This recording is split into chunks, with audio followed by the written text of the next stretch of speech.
And speaking of Thanksgiving, it is indeed a time to celebrate and give thanks for everything, you know, we love. We love our family, we love our friends, togetherness, and of course, the great food. But whether you're hosting dinner or a guest somewhere, minding your manners actually should be your top priority. From unresolved family drama to inappropriate dinner conversations and even rude family members and guests, that family get-together can turn ugly pretty quickly. So this morning we are getting a lesson in etiquette, and here to school us is Devon Wellington. She's from the National League of Junior Cotillions, and clearly if I'm hosting, I'm rude already because I've only set the place for just me. You guys can all share with me. Yeah. All right, so where should we begin? So before you even get to Thanksgiving dinner, as a host or hostess, you should make sure you're communicating really clearly to your guests your expectations, what time they should arrive, if there's a certain kind of way you want them to dress, even if it's casual, you should let them know so that when they come, they don't have any questions as to what they should be doing.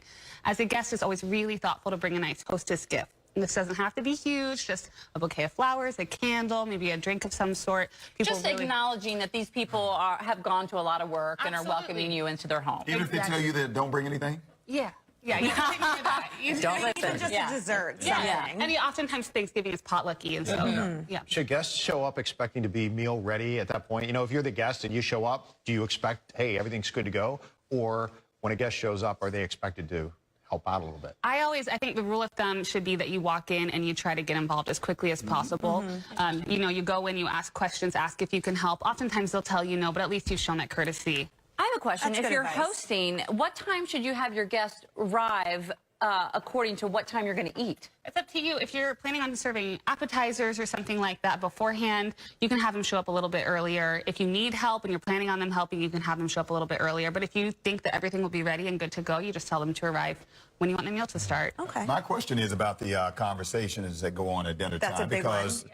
number one, you don't want the Cowboys-Redskins discussion to spill over into a fight in the parking lot. And you don't want people, you might not want people talking politics. You should make that clear up front, I'm certain, right? Yeah, so the three topics we always say to stay away from are religion, politics, and money, are all things we want to avoid. Interesting. At Thanksgiving. It can ruin a holiday festivity. Definitely. And actually, it's sort of the host and hostess's responsibility to make sure that conversation stays appropriate and engaging. And one thing a host or hostess could do if you're worried about a cousin or an uncle or someone coming and not engaging in polite conversation is you want to seat them closer to you so you could sort of monitor them. That's really smart. In case you have to hit them? Yeah. Yeah. No, you give them a slight tap on the knee. With your fist? Yeah, I get it, Change the conversation a little bit. Yeah. What do you do if things start to go a little south? Or what if you have someone at your function that's maybe drinking too much? Or, you know, I mean, those are all real things that happen. Yeah, so as a guest, you should always be aware of those things, right? I had a friend tell me the other day that her cousin brought a girl to Thanksgiving for the first time, and she did not handle her alcohol well, and that's sort of the impression she left on the family, right? Which isn't great. So you want to really make sure that as a guest, you're staying appropriate. But as a host or hostess, if you see this happening, one thing you can do in terms of conversation is you always want to talk about the person or the idea, not the person. So you would never say, you are wrong. You would say, that's an interesting perspective. I hadn't considered that. And then you segue into something else. Right. That's really Here's a smart. question for the invitation. If you, as a host, are envisioning a wonderful table full of people fully focused on the meal, but it's midday and there's a football game on and half the people really want to be watching it in the other room, should you tell them, this is not a football Thanksgiving? Like, when we eat the meal, we're focused on the meal. Should you let them know ahead of time? Yeah, you should absolutely make sure those expectations are known so everyone can manage their own expectations. As a guest, I mean, you don't want to be sneaking the football game on your phone under the table, right? Like, you want to be in the meal when the meal starts.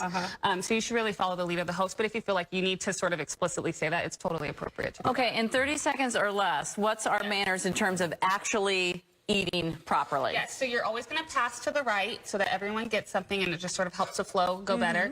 You always work from the outside in. So this is, you may or may not see something like this at Thanksgiving. Sometimes it's a little less formal, but your bread always goes on this side, your drink on that side, and if there's multiple glasses, you'll see like a water glass or maybe a wine glass. Yes, and then B and D, which is, this is the drink and this is the bread for a B, and so that's when you know, like, which one's mine. Yeah. Where does my good day mug fit in all this? Yeah, right there. Looks right here? Good. The largest glass is always the wine glass, right? No matter what you say. Yeah. Yeah, they might say it's the water goblet, but it's not. It's not. Enough wine for all your guests. And the right? kids, all right? Do you send them in another room, or because sometimes you don't want the kids with you? Yeah, I'm a big fan of the kids' table. Oh, I agree. Yeah. And this is interesting. How do you know when it's done? Like, is it appropriate to get up and get seconds yourself, or do you know what I mean? Yeah, so once everyone has gotten food, it's appropriate to go get more. You want to make sure that everyone has gotten theirs first. You don't want to take all of one thing. If you really like mashed potatoes, you still have to leave them for other people.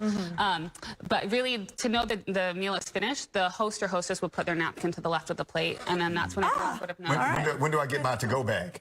At the end of the night, if you want to ask. All right, as the hostess, Survive that long. Yeah, you get this it. segment is over. I'm putting my napkin to the left. Thank you. That was all really grateful insight. When I roll in, Steve, I'm going to come in like this. And I'm telling you, what fits in here? You go in. It depends whose house you're at, though. Like, are you Good day at 10 a coming your way next. Don't go anywhere. Yeah.